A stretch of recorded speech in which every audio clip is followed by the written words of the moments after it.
여러분 안녕하십니까? 민첩한 데이터 흡수를 위한 가상화, 그리고 ML옵스를 위한 쉽고 빠른 비주얼 모델링이라는 주제로 웨비나를 진행하게 된 아나운서 김지영입니다. 전자신문 올쇼TV가 마련한 이번 웨비나를 통해서 기업의 데이터 분석 및 AI 적용의 최적의 플랫폼인 IBM 클라우드 팩4 데이터를 자세히 소개해드리겠습니다. 오늘 웨비나는 한국 IBM의 이지환 실장님이 발표를 위해서 나오셨습니다. 실장님 안녕하십니까? 네, 안녕하십니까? 네, 소개 부탁드릴게요. 네, 저는 IBM 클라이언트 센터의 이지환 실장입니다. 제가 오늘 준비한 내용은 데이터 오퍼레이션과 머신러닝을 IBM 클라우드 팩4 데이터를 이용해서 어떻게 효과적으로 진행할 수 있는지 그 내용을 제가 데모를 통해서 보다 이해하기 쉽도록 그렇게 준비를 한번 해봤습니다.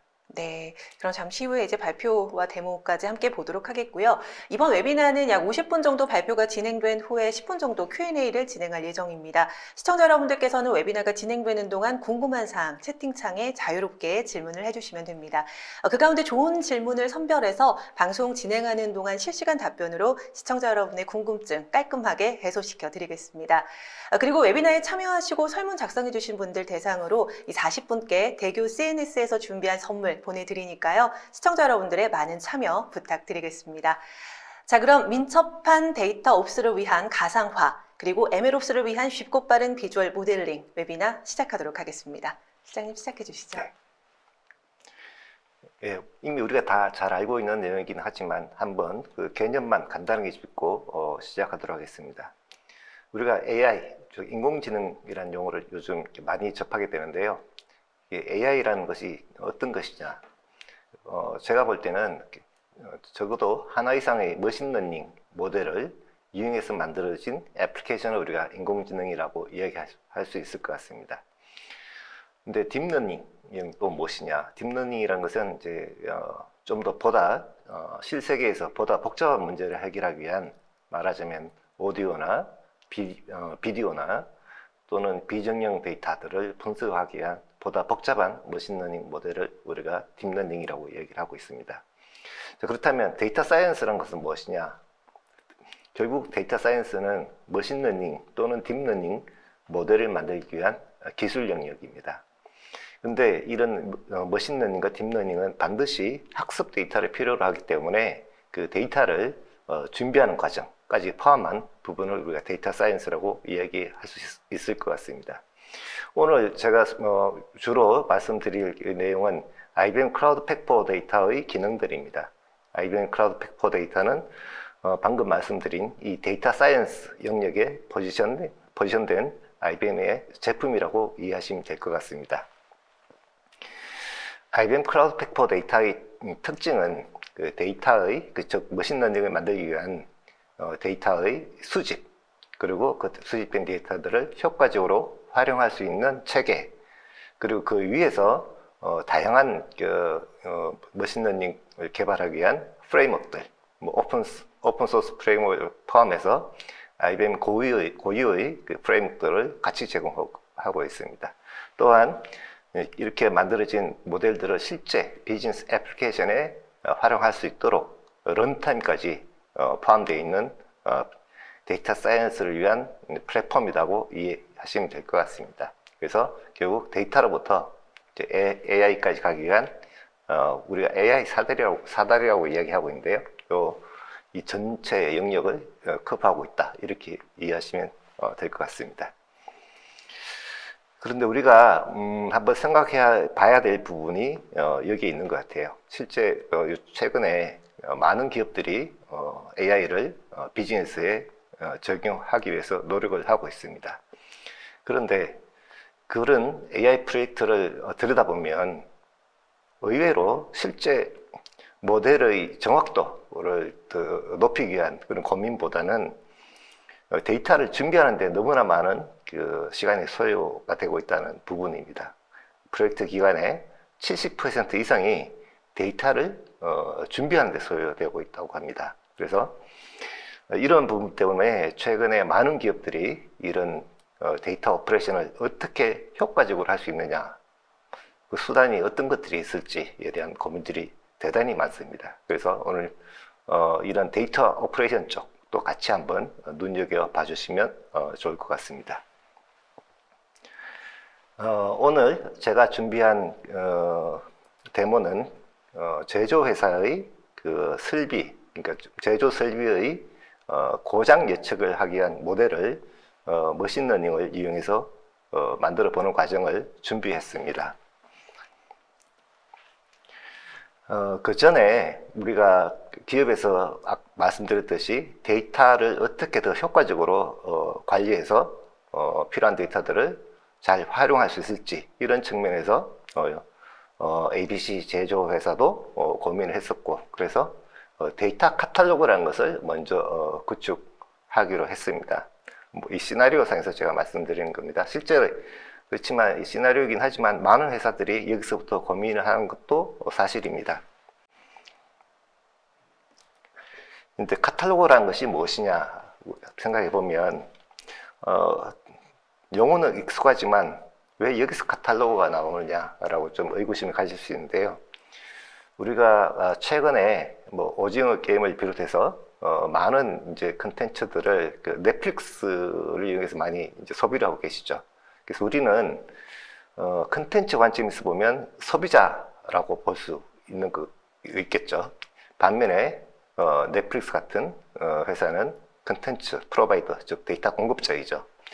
그러한 공급자와 소비자 사이의 매개 역할을 하는 부분이 바로 카탈로그라고 이해하시면 될 것 같습니다. 우리는 결국 이제 넷플릭스 컨텐츠를 카탈로그를 통해서 내가 찾아보고 원하는 컨텐츠를 찾아서 원 클릭으로 그 데이터를 컨텐츠를 소비를 합니다. 그래서 기업 내에서도 이 데이터란 측면에서 그와 같이 공급과 소비라는 개념으로 나누자. 그래서 이 소비자들이 데이터들을 보다 빠르고 쉽고 효과적으로 데이터를 소비할 수 있도록 하자. 이러한 개념에서 출발한 것이 카탈로그가 되겠습니다. 그래서 실제 클라우드 팩포 데이터 내에서는 이와 같은 모습으로 이제 카탈로그를 제공하고 있고요. 데이터 소비자분들이 내가 원하는 데이터를 직접 검색을 하고 그 내용을 우리 넷플릭스 카탈로그 같은 경우에도 보면 그 미리 보기 예고편이라고 해야 되나요? 그런 것들이 있죠. 마찬가지로 컨텐츠 카탈로그에서도 데이터 카탈로그에서도 데이터들 샘플들도 확인해보고 또 고객 다른 데이터 소비자들의 평가도 확인해보고 또 나를 위한 데이터 추천 기능 이런 것도 같이 포함되어 있습니다. 그래서 이런 카탈로그들을 이용해서 우리 직원들이 데이터들을 쉽게 이제 찾고 활용할 수 있도록 할 수 있는 수단이 되겠습니다. 그래서 이 카탈로그는 말씀드린 것처럼 주로 현업이나 데이터 사이언티스트 또는 개발자들이 이 데이터를 IT 팀의 도움 없이 직접 검색해서 사용할 수 있도록 하고 있습니다. 근데 여기서 중요한 것이 실제 데이터들은 보통 테이블 이름이나 컬럼 이름 같은 것들이 굉장히 테크니컬한 용어로 되어 있기 때문에 그 데이터를 담당하고 있는 부서가 아니면 그 데이터의 의미를 이해하기 어려움이 있습니다. 그래서 그런 부분까지도 비즈니스 용어로 잘 매핑을 해서 같이 제공하기 때문에 훨씬 활용도를 높일 수 있는 그런 방법이 되겠습니다. 그래서 오늘 제가 준비한 내용은 말씀드렸듯이 제조회사의 설비 고장 예측을 하기 위한 모델을 만들려고 하고 있고요. 그래서 그 첫 단계로 설비 고장의 이력 데이터들을 우리가 카탈로그에 먼저 등록을 해 보겠습니다. 설비 고장 이력 데이터에는 당연히 설비에 대한 기본 정보, 예를 들면 뭐 생산 업체, 그리고 뭐 잔존 수명, 유지 보수 비용 등 이런 설비 정보가 있을 것이고요. 그리고 각 설비에서 실시간으로 생성되는 센서 데이터들이 있을 것입니다. 주로 뭐 온도, 습도, 압력 등 뭐 이런 데이터들이 되겠죠. 그리고 고장 이력 데이터라고 하는 것은 이제 어떤 조건에서 고장이 났는지 온도, 습도, 압력 등 이 센서 데이터와 들을 포함해서 고장이 났다, 뭐 이런 내용들이 있겠죠. 이 데이터들을 우리가 카탈로그에 먼저 한번 등록을 해 보겠습니다. 우리가 데이터를 카탈로그에 등록을 할 때 우리가 그 단위를 데이터 자산 또는 데이터 셋이라고 이제 우리가 정의를 할 수 있을 것 같은데요. 이 데이터 셋은 DB의 테이블과 1대1로 매칭이 되면 참 좋겠지만 실제로는 그렇지 않죠. 여러 개의 서로 다른 데이터 소스들을 조합을 해야만 의미 있는 데이터 셋으로 이제 구성되는 경우가 많습니다. 그래서 그러한 의미 있는 데이터셋을 만들기 위해서는 기존에는 ETL과 데이터 마트를 이용해서 만들었습니다. 이제 그렇게 되면 당연히 IT팀의 도움이 필요하겠죠. 근데 이러한 데이터 마트가 아니라 데이터 가상화라는 기술을 통해서 이 데이터셋, 즉 여러 데이터 소스에 걸쳐 있는 데이터들을 조합한 의미 있는 데이터셋을 만드는 과정을 먼저 보시겠습니다. 먼저 DB2, RDB죠. DB2에 있는 설비 프로파일 데이터와 포스트그레 SQL에 있는 설비 센스 데이터들을 한번 조합을 해서 하나의 데이터셋으로 정의를 해보겠습니다. 그런데 이 과정은 대개 데이터 소비자가 아닌 데이터 공급자 역할을 하는 부서에서 이 역할을 하게 됩니다. 주로 IT 데이터 담당자가 데이터 엔지니어가 이제 주로 이런 역할을 하겠죠. 주로 데이터 엔지니어 분들은 기업의 다양한 데이터 소스 중에서 의미 있는 데이터들을 선별해서 데이터셋을 구성해서 카탈로그에 등록하는 이런 역할을 하게 됩니다. 지금 보시는 화면은 IBM 클라우드 팩포 데이터의 화면이 되겠고요. 여기서 데이터 가상화를 한번 해보겠습니다. 지금 준비된 시스템에는 말씀드렸듯이 DB2 그리고 PostgreSQL 이 두 개의 데이터 소스가 있습니다. 이 각각에 있는 데이터 소스들을 조합하는 과정을 보시겠습니다. 가상화를 통해서 먼저 DB2에 있는 설비 프로파일 데이터들을 먼저 찾아보겠습니다. DB2에 있죠. 그 다음에 PostgreSQL에 있는 설비의 센서 데이터를 찾아서 카트에 담도록 하겠습니다.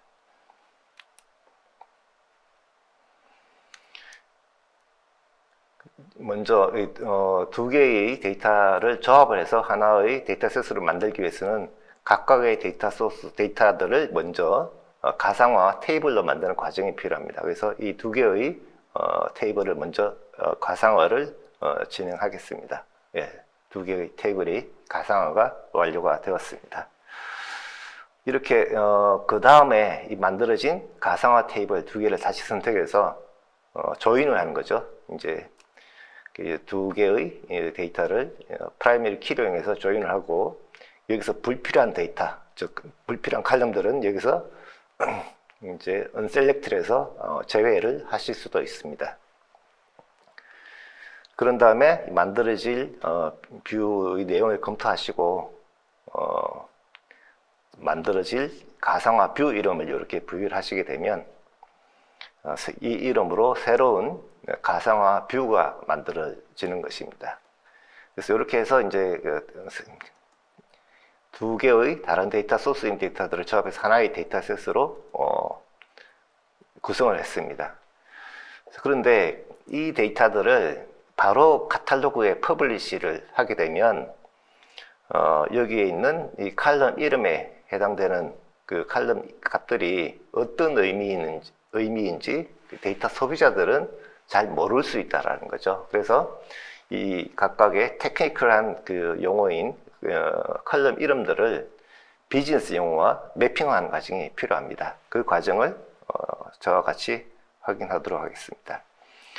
말씀드린 것처럼 이제 데이터와 비즈니스 용어로 이제 그 매핑하는 과정을 클라우드 팩포 데이터에서는 디스커버리 단계다라고 얘기를 하고 있습니다.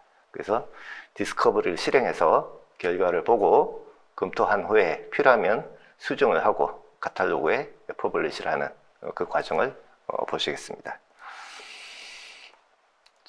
조금 전에 만들어진 그 가상화 뷰를 디스커버리를 해보겠습니다. 데이터 디스커버리로 들어가서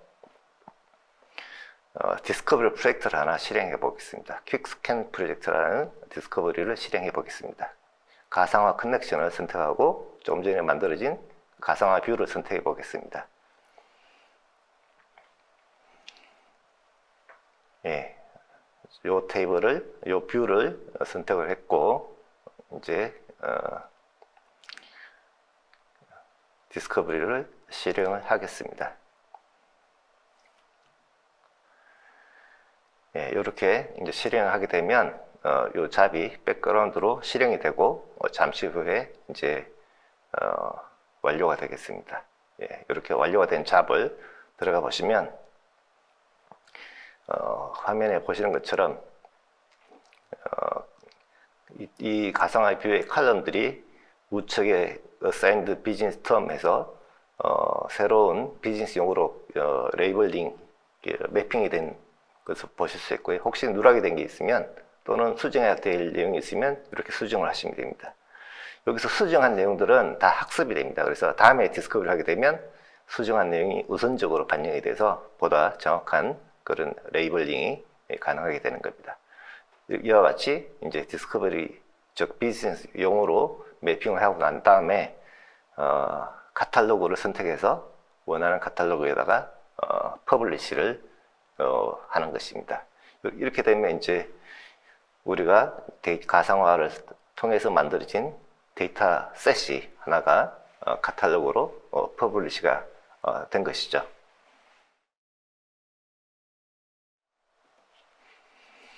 그 다음 단계로는 이제 보통 기업에서 이 카탈로그를 담당하고 있는 분이 계실 겁니다. 그래서 이 카탈로그를 담당하고 계시는 분은 조금 전에 그 카탈로그에 퍼블리시된 데이터가 기업의 금융 정책에 따라서 잘 선별이 돼서 잘 관리가 된 상태에서 퍼블리시가 됐는지 또는 이제 몇 가지 추가적으로 메타 정보를 수정해야 될 필요가 있는지 또 데이터의 품질이라든지 여러 가지 측면에서 한번 검토를 하는 단계를 거치게 되는데요.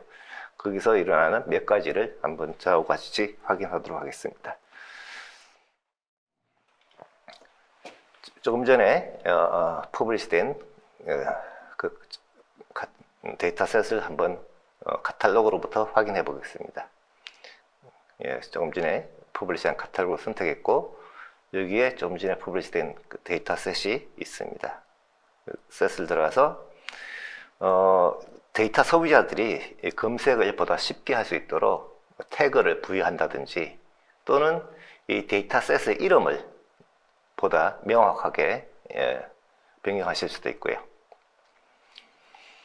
그 다음에 데이터와 이제 비즈니스 용어 사이의 매핑 관계 제대로 잘 됐는지도 이 샘플 데이터와 함께 보실 수 있습니다. 예, 보시는 것처럼 잔존 수명이라는 비즈니스 용어로 매핑이 된 것을 보실 수 있습니다. 그래서 그 칼럼 이름이 칼럼 이름과 함께 비즈니스 용어까지 같이 확인할 수 있기 때문에 데이터 소비자들이 이 데이터의 의미를 보다 명확하게 이해할 수 있도록 해주는 것이죠. 그런 다음에 액세스 여기는 카탈로그의 사용자 권한을 추가해서 카탈로그를 이제 관리하실 수 있고요. 그 다음에 이 데이터의 품질 측면에서 그 각각의 그 칼럼들이 가지고 있는 그 데이터 값의 분포라든지 이런 것들을 간단한 통계치와 함께 제공하고 있기 때문에 데이터의 품질도 확인하실 수 있습니다. 또한 이 데이터가 언제 만들어졌고 누가 수정했는지 이런 것들이 다 트래킹 할 수 있도록 되어 있습니다. 그래서 기업 내에서 이 데이터 자산이 어떻게 활용되고 있는지까지 다 트레이스가 가능하기 때문에 관리 측면에 굉장히 도움이 된 부분이라고 보실 수 있을 것 같습니다. 자, 그런데 우리가 이제 카탈로그에 이제 퍼블리시를 해서 이제 그 데이터셋을 하나 데이터 소비자들이 활용할 수 있게끔 준비를 했는데 조금 전에 그 테크니컬 그러니까 칼럼 이름하고 비즈니스 용어하고 자동으로 매핑이 됐지 않습니까? 디스커버리 단계를 통해서 그 이야기는 그 뒤에 뭔가가 있다는 이야기죠. 그래서 그 뒤에 어떤 일이 필요한지를 다시 한번 말씀드리도록 하겠습니다. 실제 이런 이제 그 기업에서 이제 데이터 카탈로그를 관리하기 위해서는 몇 가지 수단들이 필요합니다. 기본적으로 이제 기업의 데이터 정책이 잘 반영될 수 있도록 비즈니스 용어라든지 그리고 이제 이 데이터가 어떤 형식의 데이터인지를 정의한 데이터 클래스, 그리고 데이터의 품질을 체크하기 위한 품질 룰, 그리고 정보 보호를 하기 위한 이제 룰, 뭐 이런 것들이 이제 필요한데요. 그 중에 몇 가지를 저와 같이 보시겠습니다. 먼저 데이터 클래스라는 그 거버넌스 아티팩트가 있습니다. 우리가 DB에 있는 데이터를 우리가 어떤 데이터인지 알 수 있는 방법이 크게 보면 두 가지가 있겠죠. 하나는 컬럼 이름으로 유추하는 방법이 되겠습니다. 두 번째는 컬럼 이름이 아니라 데이터를 보고 알 수 있는 경우가 되겠죠. 데이터를 보고 알 수 있다라는 예로는 예를 들어서 주민등록번호라든지 신용카드 번호라든지 이런 것들은 그 형식이 이미 정해져 있기 때문에 컬럼 이름과 무관하게 어떤 데이터인지 바로 알 수 있겠죠.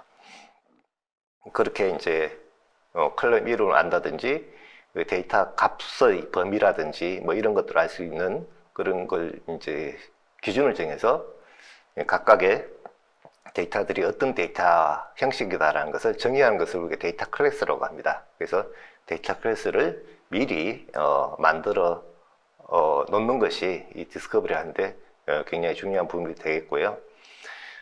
이 데이터 클래스는 이미 클라우드 팩터 데이터에서는 기본적으로 많이 쓰이는 데이터 클래스를 160개 정도 이미 제공하고 있기 때문에 그것을 활용하시고 추가적으로 필요한 부분을 추가를 하는 그런 방식으로 진행하시면 될 것 같습니다.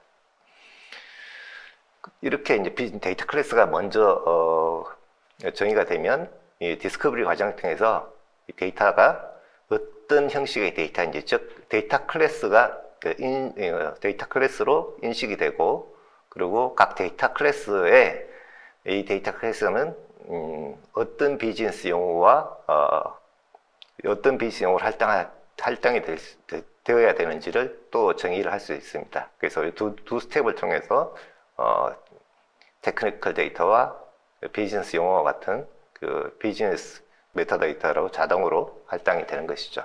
말씀드렸듯이 이 과정이 100% 완벽하지는 않습니다.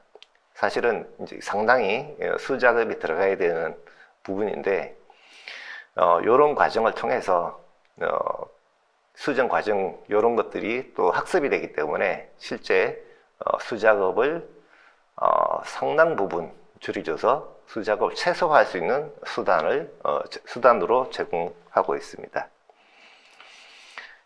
먼저 실제 이 뒷단에서 데이터 클래스 그리고 비즈니스 용어들이 어떻게 정의가 되어 있는지를 한번 보시겠습니다. 먼저 제가 카테고리를 들어왔는데요. 이제 이게 분류 체계예요. 그래서 여기에 설비에 대한 것들만 제가 한번 모아봤습니다. 그래서 여기서 비즈니스 용어로는 제가 뭐 요렇게 몇 가지를 정해봤고요.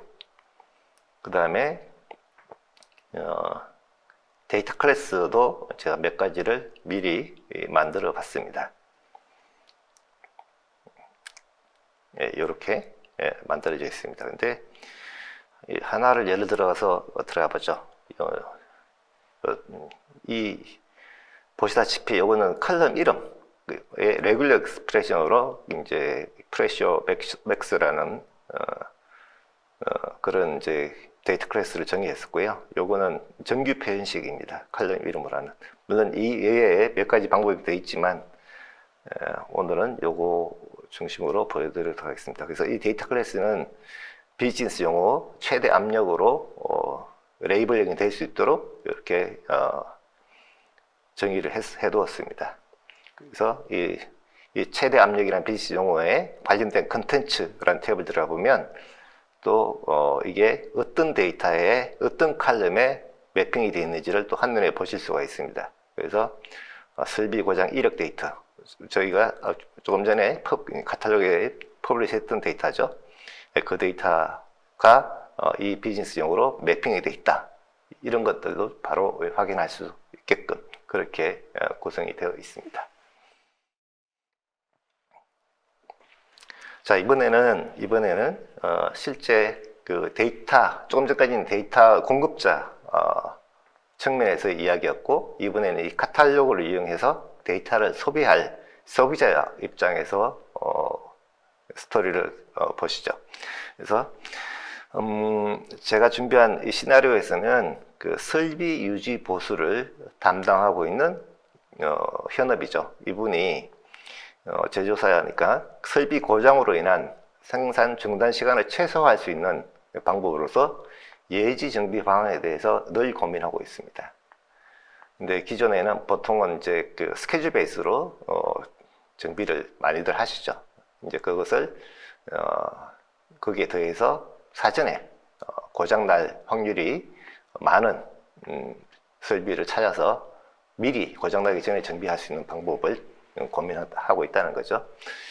당연히 이제 머신러닝을 활용하면 가능할 것 같다라는 생각은 당연히 했겠죠. 예, 그러나 이건 가능은 하겠지만 이 데이터들을 내가 손쉽게 확보를 해서 만들어 보는 거는 결코 이 카탈로그라는 것이 없다고 하면 쉽지 않았을 텐데, 이 카탈로그가 만들어져 있는 상황이니까 사내에 있는 데이터 카탈로그를 이용해서 내가 필요한 데이터를 직접 찾아가지고 모델을 직접 한번 만들어 봐서 그 가능성이 있는지 이런 것들을 한번 확인해 보는 과정을 보여드리도록 하겠습니다.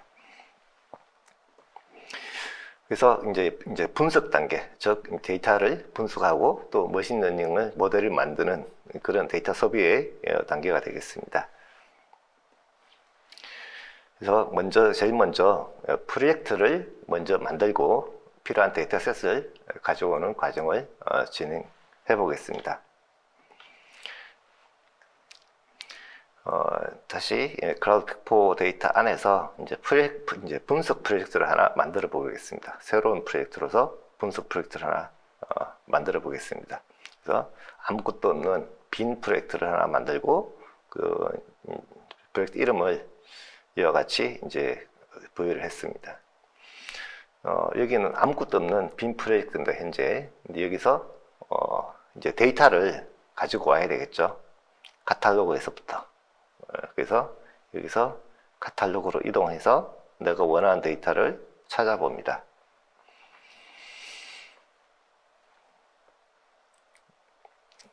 지금 뭐 이 데모에서는 데이터셋이 하나밖에 없기 때문에 그렇긴 한데 실제 데이터가 많은 경우에는 뭐 최근에 추가된 거, 평점이 높은 거 등등 여러 가지 방법으로 찾을 수도 있고요.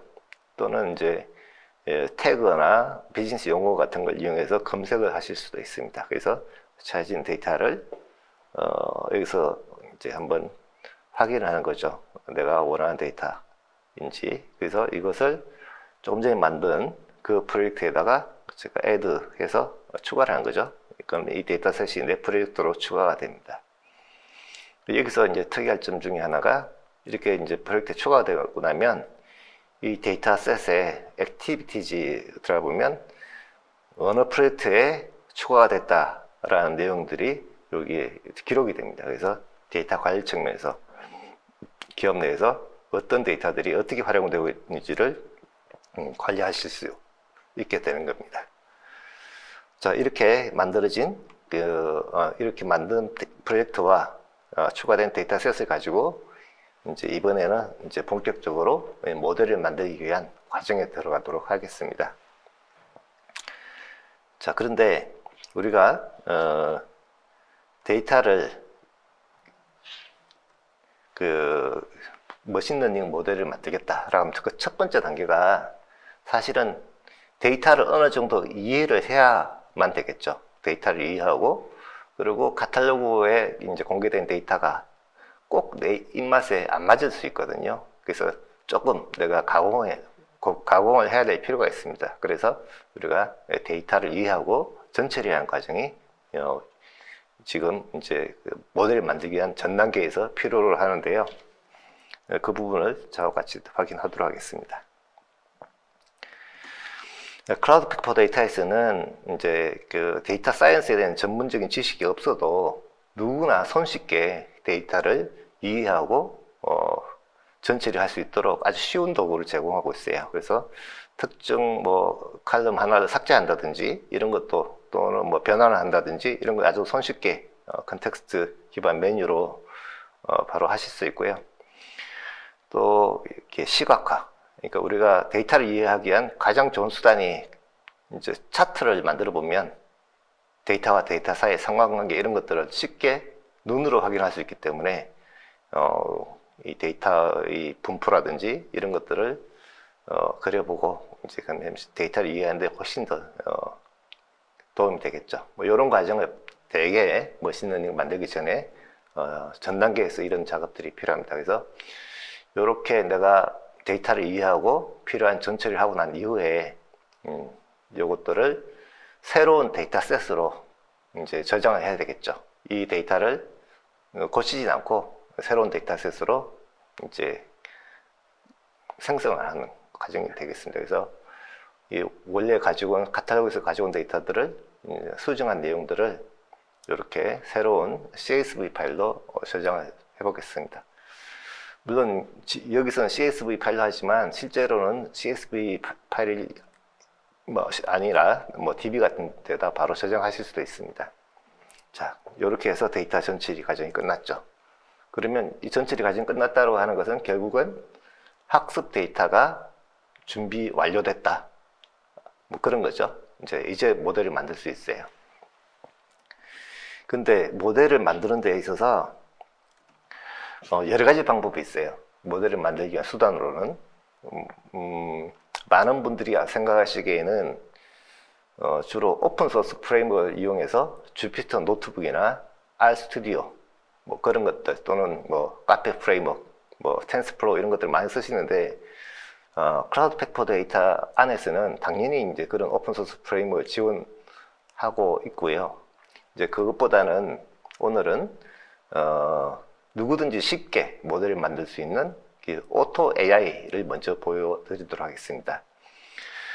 지금 시나리오에서 현업의 설비 유지 보수를 담당하시는 이분 예를 들어도 이분이 데이터 사이언티스트는 아닐 가능성이 많거든요. 그래서 이분이 그냥 데이터는 뭐 확보했지만 모델을 어떻게 만들지 좀 막연할 수 있는데, 클라우드 빅4 데이터에서는 전혀 걱정 없이 모델을 만들 수가 있습니다.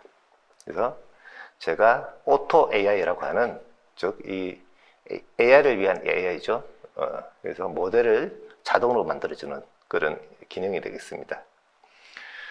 그래서 오토 AI, 여기서는 조금 전에 우리가 준비한 프로젝트에서 학습 데이터로 준비한 데이터만 클릭을 합니다. 선택을 하는 거죠. 선택을 한 이후에 내가 이제 예측하고 싶은 고장 날 건지 아닌지, 그 fail이죠. 요 칼럼 하나를 타겟, 즉 예측 칼럼으로 지정을 합니다. 그리고 내가 하고 싶은 뭐 몇 가지 설정, 뭐 디폴트로 그냥 가도 되지만 제가 어떤 것들이 있는지 보여드리기 위해서 들어왔습니다. 여기서 뭐 데이터들을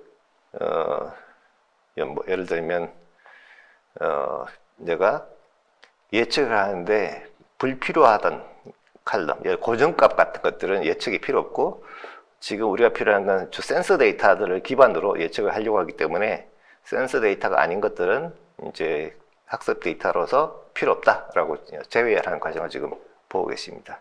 자, 그런 다음에 제가 run 하면 지금부터는 모델이 자동으로 만들어집니다. 그 데이터를 이 데이터로부터 이제 그 학습 데이터와 테스트 데이터를 분할하고, 또 이 데이터에 가장 적합한 알고리즘을 선택하고, 또 그 데이터를 이제 또 가공을 해요. 이제 원래 있는 데이터 이외에 몇 가지 알고리즘을 통해서 자동으로 그 유추 칼럼들을 만들어서 또 데이터를 만들고 해서 이제 모델을 이렇게 만들어가는, 지금 그림 이 예에서는 총 8개의 모델이 만들어질 겁니다. 그래서 사용자는 이 만들어질 만들어지고 있는 이 모델 8개 중에 가장 정확도가 높은 거 선택만 하시면 됩니다. 그래서 지금 이 같은 파이프라인 2가 모델이 성능이 좋았어요. 그래서 이 모델의 그 ROC 커브라든지 컨퓨전 매트릭스라든지 뭐 이런 그 정확도를 가늠할 수 있는 그런 척도들을 보시고 괜찮다 싶으면 이 모델을 활용하시는, 여기는 이제 그 모델 예측하는데 가장 영향을 많이 주는 그런 피처 데이터들을 보여주고 있고요.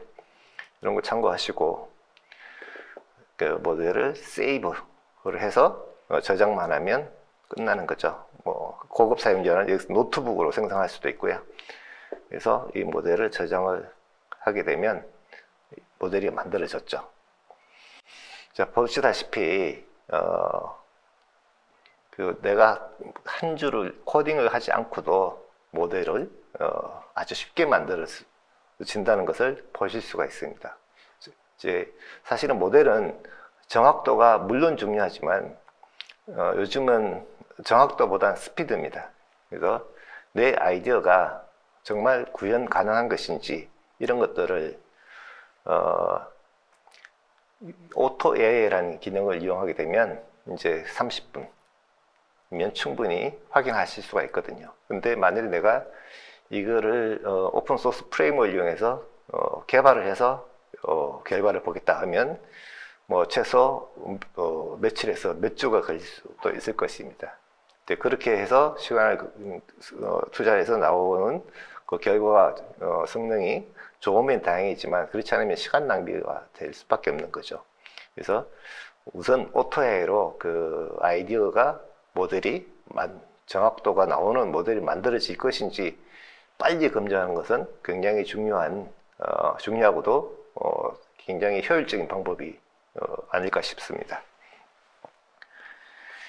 이번에는 오토 AI보다는 조금 어려워 보이긴 하지만 그렇다고 오픈소스 프레임워크처럼 코딩 하는 거에 비해서 월등히 간편한 비주얼 도구에 대해서 말씀드리도록 하겠습니다.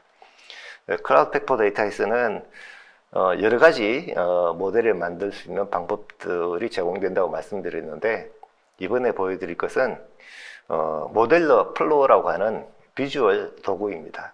이 비주얼 도구는 사실은 완전히 이런 데이터 사이언스에 대한 개념을 모르고 쓰기는 좀 어렵고, 그렇다고 해서 직접 뭐 개발까지 해야 될 그런 역량은 좀 안 되는 분들, 아니면 역량은 충분하지만 시간적으로 이것이 훨씬 유리하다라고 판단하시면 가장 적합한 도구가 아닌가 싶습니다. 그래서 이 모델러 플로어를 이용해서 모델을 만드는 과정을 확인해 보겠습니다. 이번에는 모델러 플로어를 한번 만들어 보겠습니다. 모델러 플로어 이름을 지정하시고, 좌측에 보면 캔버스와 함께 다양한 도구들이 아이콘으로 제공되고 있는데요. 그 중에 데이터 어셋, 즉 데이터를 내 프로젝트에서 가져온다는 의미죠. 데이터 어셋. 그래서 내 프로젝트에 있는 데이터를 지정해서 가지고 왔습니다. 그런 다음에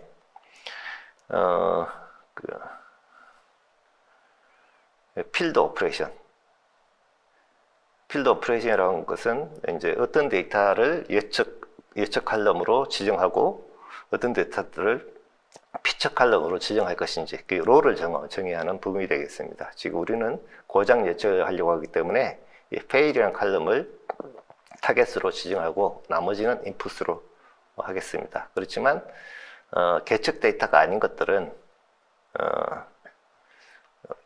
인풋에 피처 데이터를 사용하지 않겠다, none으로 지정하시면 이 데이터들은 이제 활용하지 않는 그런 칼럼에 대한 타입을 정의했고요.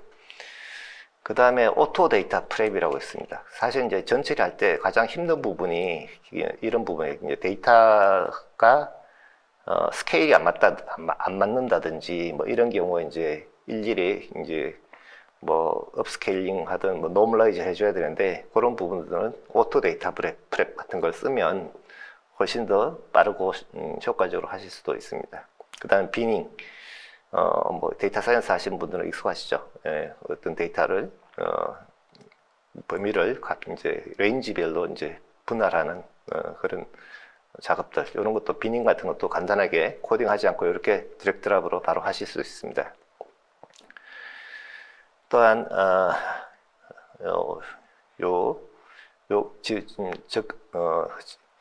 요까지 진행한 결과들을 이제 확인하고 싶다. 중간 단계의 검증이죠.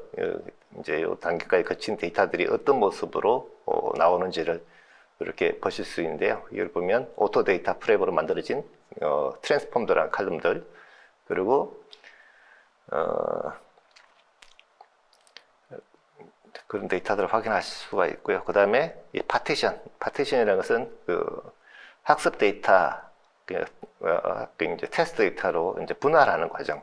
이렇게 몇 퍼센트를 트레이닝 데이터를 쓸 것이냐, 몇 퍼센트를 테스팅 데이터를 쓸 것이냐, 이런 분할 과정. 이렇게 쉽게 하실 수가 있고요. 자, 이번에는 모델을 만들어 보겠습니다. 모델도 여러 가지 알고리즘들이 있지만, 그냥 오토 클래시파이어, 지금 같은 경우 우리는 바이너리 클래시피케이션 할 거니까, 오토 클래시파이어 하면 뭐 사용 가능 알고리즘을 다 실행해보는 그런 방법이 되겠습니다.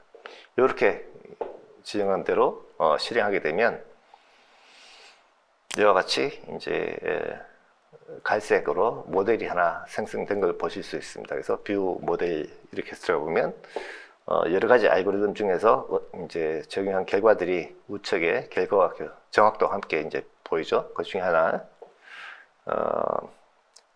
들어가 보면 우리가 이제 결국 이거 디시전 트리를 쓴 경우라서 이제 그 실제 고장이 날 수 있는 컨디션, 이런 것들을 또 시각적으로 그 디시전 룰 같은 것도 확인하실 수 있다는 걸 보실 수 있습니다. 제가 지금 모델 플로우의 기능에 대해서 제가 간단히 말씀을 드렸는데요. 실제 여기에는 제가 말씀드리지 못한 많은 기능들이 포함되어 있습니다. 뭐 레코드, 그러니까 테이블을 치면 그 테이블 레코드 단위로 오퍼레이션 한다든지, 또 필드 오퍼레이션, 이제 칼럼별로 오퍼레이션 한다든지, 그리고 모델에 대한 다양한 모델들을 내가 쉽게 그냥 디렉터로 해서 이제 만들어질 수 있다. 요 부분을 기억하시고 나중에 한번 이제 기존에 쓰고 계시는 도구가 있다면 그 도구하고 요 기능을 비교해 보시고 그러면 좀 많은 부분에 도움이 될 수 있지 않을까 싶습니다. 이번에는 자, 이렇게 해서 이제 모델을 만들었어요. 모델을 만들었으면 이게 끝이 아니잖아요. 이 모델을 활용해서 애플리케이션을 만들어야 돼요. 그래야 이제 비즈니스에서 그 애플리케이션을 활용하게 되겠죠. 물론 그 애플리케이션은 뒷단에는 머신러닝 모델이 돌고 있고, 그런 모습이 되겠죠. 자, 이렇게 해서 이제 모델을 만들었다고 하면 이제 이 모델을 활용해 앱을 만들어야 되는데, 되게 이제 앱을 개발하시는 분은 모델 만드신 분하고 달라요. 역할이 다르니까. 그래서 앱 개발을 하시는 분들이 이 모델을 이해하고 사용법을 알아야만 앱을 개발할 수 있는데, 클라우드 팩 포 데이터에서는 이와 같이 모델을 저장하고 배포를 하게 되면 이 모델을 호출하기 위한 REST API 엔드포인트가 제공이 되고 있고, 그 모델을 이용하기 위한, 즉 호출하기 위한 샘플 코드들이 같이 제공이 되고 있어요. 그래서 이 코드만 보면 개발자는 아주 쉽게 이 모델을 활용할 수가 있을 것입니다. 또한 이제 이 모델에 어떻게 동작하는지를 좀 더 자세히 알아보겠다 하시면 이와 같이 모델을 테스트할 수 있는 간단한 UI가 같이 제공되고 있습니다. 그래서 내가 압력이나 온도나 이런 것들을 직접 내가 입력을 해보면 어떤 결과가 나오는지를 바로 확인하실 수가 있어요.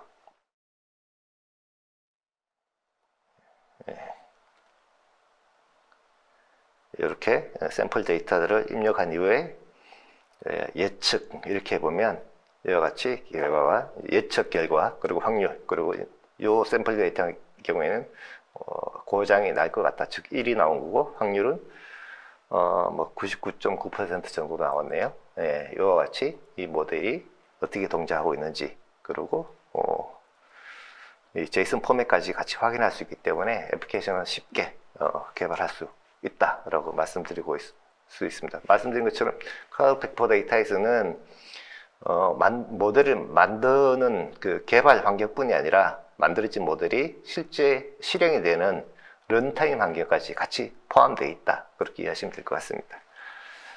그래서 지금까지 제가 준비한 내용은 다 말씀을 드린 것 같아요. 예. 네, 실장님 정말 긴 내용인데 데모 통해서 좀 더 쉽고 또 핵심적으로 설명해 주셔서 너무 감사합니다. 네, 고생하셨습니다. 지금 이렇게 발표해 주신 가운데 좀 궁금한 부분들이 있어서 몇 가지 좀 질문을 드릴게요. 먼저 그 기존에 사용하던 데이터마트 대신에 데이터 가상화로 이 데이터셋을 구성한다고 하셨는데, 그러면 그 데이터 가상화와 데이터 마트 그 차이가 뭔가요? 예. 차이와 이제 가장 큰 부분은 데이터 마트는 이제 그 ETL이라는 도구를 통해서 원천 데이터 일부를 데이터 마트로 복사를 해오는 거죠. 예, 그래서 카피를 해온다는 뜻이죠. 이제 그렇게 되면 실제 그 데이터 마트에 해당되는 DB를 따로 가지고 있어야 되고 또 결국 이제 그 구성을 위한 스토리지라든지 뭐 서버라든지 이런 것들이 구성이 돼야 되는데 가상화는 그런 마트를 만들지 않습니다. 마트를 만들지 않고 그 데이터를 가지고 오기 위한 쿼리만 가지고 있다라고 이해하시면 될 것 같은데요. 그 얘기는 뭐냐면 가상화로 되어 있는 데이터셋을 프로젝트를 가져와서 내가 데이터를 들여다보겠다, 활용하겠다 라고 했을 때 그 시점에서 쿼리가 동작돼서 원천 데이터로부터 데이터를 바로 가져오는 방식이 되겠습니다. 근데 이렇게 그렇다면 그게 과연 좋은 건가? 라고 이제 좀 의구심이 드실 수도 있을 텐데 두 가지로 구분해서 생각해 봐야 될 것 같아요. 하나는 원천 시스템이 굉장히 크리티컬한 시스템이다. 그래서 그런 경우에는 가상화를 해서 가져오면 원천 시스템 부하를 줄 수 있지 않느냐.